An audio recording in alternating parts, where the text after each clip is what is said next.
తెలంగాణ ప్రజలకు నమస్కారం. ఈరోజు మున్సిపల్ ఎన్నికల సందర్భంగా సంగారెడ్డి పట్టణంలో సంగారెడ్డి మాజీ ఎమ్మెల్యే శ్రీ జగ్గారెడ్డి గారు చాలా నీచంగా జుగుప్సాకరమైన భాషలో పోలీసు శాఖను అవమానించారు. నిజంగా ఒక పోలీసు శాఖలో 26 సంవత్సరాలు పనిచేసిన ఒక అధికారిగా మాత్రమే కాకుండా మామూలు మనిషిగా కూడా ఆ భాష వింటుంటే చాలా బాధ అనిపించింది, రక్తం మరిగిపోయింది. నిజంగా జగ్గారెడ్డి గారు మీరు చాలా సీనియర్ రాజకీయ నాయకులు, ఎన్నో సంవత్సరాల నుంచి రాజకీయాల్లో ఉన్నారు. సంగారెడ్డికి ఎమ్మెల్యేగా పనిచేసింది, ఇప్పటికి కూడా కాంగ్రెస్ పార్టీలో యాక్టివ్గానే ఉంటున్నారు. మీ క్యాండిడేట్ను ముట్టుకుంటేనే మీరు సిఐని గాండుగాడు అంటున్నారు, నానా దుర్భాషలు ఆడుతున్నారు. ఇంకా హోంగార్డులను అయితే మీరు చాలా నీచంగా తిడతా ఉన్నారు. మీ అమ్మకు పుట్టినరా, నాయనకు పుట్టినరా, కొడుకులారా మీ సంగతి చూస్తా అని అంటున్నారు. అంటే యూనిఫామ్కి ఇచ్చే మర్యాద ఇదేనా? వీళ్ళు లేకపోతే మీరు నిజంగా తిరిగేవారా? మరి ఈ పోలీసులే లేకపోతే, వాళ్ళ బందోబస్తులే లేకపోతే మీ కాంగ్రెస్ వాళ్ళు తిరుగుతారు ఆ ఊర్లలో? మీ రేవంత్ రెడ్డి చేసిన మోసాలకు, మీ కాంగ్రెస్ పార్టీ చేస్తున్న దౌర్జన్యాలకు, అలాంటి గొప్ప త్యాగాలు చేస్తున్న డిపార్ట్మెంట్ను పట్టుకొని నువ్వు సిఐని గాండుగాడంటావా? హోంగార్డులనేమో అమ్మనాయనకు పుట్టినరా అంటావా? మీ సంగతి చూస్తే కొడుకులారంటావా? ఏం భాష అది? ఇదేనా భాష మీరు మాట్లాడేది ఒక సీనియర్ రాజకీయ నాయకుడిగా? ఇలా నేను అడుగుతా ఉన్నా, ఇలా రేవంత్ రెడ్డికి నేను ఛాలెంజ్ చేస్తున్నా. రేవంత్ రెడ్డి గారు మీరే హోంమంత్రి, మీకు చేతనైతే లేదు. అందుకొరకే మీ దగ్గర ఉండే సీనియర్ రాజకీయ నాయకులు, అదేవిధంగా ఎమ్మెల్యేలు, ఎక్స్ఎమ్మెల్యేలు పోలీసు డిపార్ట్మెంట్ను అష్ట కష్టాలు పెడతా ఉన్నారు, వాళ్ళని బ్లాక్మెయిల్ చేస్తూ ఉన్నారు, వాళ్ళని ఇబ్బందులు పెడతా ఉన్నారు, వాళ్ళకి ఇష్టం లేని పనులు వాళ్ళతో చేయిస్తూ ఉన్నారు, సిట్ల ద్వారా కానీ ఇంకో ద్వారా కానీ.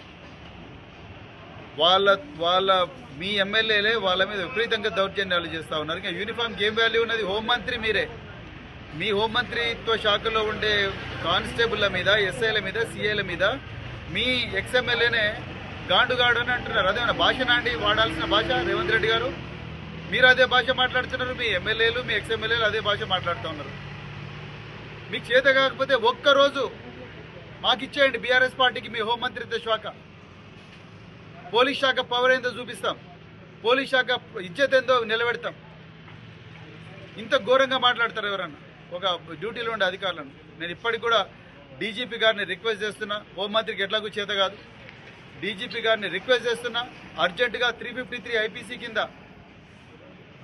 ఈ జగ్గారెడ్డి మీద కేసులు బుక్ చేయండి, మేజిస్ట్రేట్ మీద ప్రొడ్యూస్ చేయండి, ఆయన నెంబర్ తిరిగిన ఆయన అనుచరులందరి మీద కూడా చేయండి. హోంగార్డులను తిట్టే, సిఐలను తిట్టే, ఎస్ఐలను తిట్టే, ఆయన బలంచల మీద చేయకూడదు. ఆ బీఆర్ఎస్ మాత్రం అక్రమ కేసులు అన్నీ పెట్టండి. సోషల్ మీడియా పోస్టులు పెట్టినందుకు మా నల్లబాల్ మీద పెట్టినట్టుగా 16 రోజులు జైళ్ళల్లో పెట్టండి. మమ్మల్ని మేజిస్ట్రేట్ల మీద ప్రొడ్యూస్ చేయండి రాత్రి 12 గంటలకు, అవన్నీ చేయండి. మీరు ఇవన్నీ అక్రమాలు చేస్తున్నారు. అందుకొరకు ఇవాళ they gave you taste of your own medicine. DGP గారు మీరు అర్జెంటుగా 353 ఐపీసీ కింద జగ్గారెడ్డి మీద, వాళ్ళ అనుచరుల మీద కేసు బుక్ చేయాలి. ఇది సంస్కృతి మంచిది కాదు, రేవంత్ రెడ్డికి చేత కాదు. నేను మళ్ళీ చెప్తున్నా, ఐపీఎస్ అసోసియేషన్ మీరు ఓన్లీ ఐపీఎస్ ఆఫీసర్ల మీద ఏమన్నా, ఐఏఎస్ ఆఫీసర్ల మీద ఏమన్నా ఎవరైనా మాట్లాడితే మీరు పెద్ద ఎత్తున స్టేట్మెంట్లు ఇస్తున్నారు. మరి సిఐలు, ఎస్ఐల మీద ఇయ్యారా మీరు? సిఐలు, ఎస్ఐలను గాండుగాళ్ళు అంటుంటూ రకరకాల దుర్భాషలు ఆడుతుంటే, కొడుకులారా మీ సంగతి చూస్తామంటుంటే, అన్యం పునవర్గని హోంగార్డులు, వాళ్ళ డ్యూటీలు చేస్తున్న హోంగార్డులు వాళ్ళు ఈరోజు వాళ్ళ డ్యూటీ చేస్తుంటే మీరు అమ్మాయిలకు పుట్టినరా, కొడుకులారా మీ సంగతి చూస్తాని ఒక ఎమ్మెల్యే, ఎక్స్ఎమ్మెల్యే మాట్లాడుతూ ఉంటే మీ ఐపీఎస్ ఆఫీసర్ ఎక్కడ పోయింది? ఎందుకు ఖండిస్తలేరు మీరు? పోలీస్ అసోసియేషన్ ఎందుకు ఖండిస్తలేదు? ఐఏఎస్ అసోసియేషన్ ఎందుకు ఖండిస్తలేదు? అంటే మీరు ఓన్లీ ఐఏఎస్, ఐపీఎస్లను మాత్రమే చూసుకుంటారా? మీరు మంచిగుంటే చాలా, మీ ఇజ్జత్ మంచిగుంటే చాలు, మిగతా వాళ్ళ పోలీసు వాళ్ళది, చిన్నోళ్ళది ఇజ్జత్ ఎంత ఖరాబ్ అయినా పర్వాలేదా? అర్జెంటుగా ఐపీఎస్ అసోసియేషన్ కూడా దీన్ని ఖండించాలి, ఐఏఎస్ అసోసియేషన్ కూడా ఖండించాలి. అర్జెంటుగా జగ్గారెడ్డి గారి మీద వెంటనే కేసు బుక్ చేయాలి. అదేవిధంగా ఆయన మేజిస్ట్రేట్ మీద ప్రొడ్యూస్ చేసి రిమాండ్ చేయాలి. అవసరం అనుకుంటే ఆయన పీడీ యాక్ట్ కింద జైల్లో పెట్టండి. నేను మళ్ళీ చెప్తున్నా, రేవంత్ రెడ్డి గారు ఇది బీఆర్ఎస్ పార్టీ మీకు చూస్తున్న ఛాలెంజ్. ఒక్కరోజు ఆ డిపార్ట్మెంట్ మా చేతిలో పెట్టు. ప్రజల జీవితాలు ఎట్లా కాపాడాలనో, డిపార్ట్మెంట్ ఇజ్జత్ ఎట్లా నిలపాలనో మేము ఒక్క రోజులో చేసి చూపిస్తాం. జై తెలంగాణ, జై కేసీఆర్.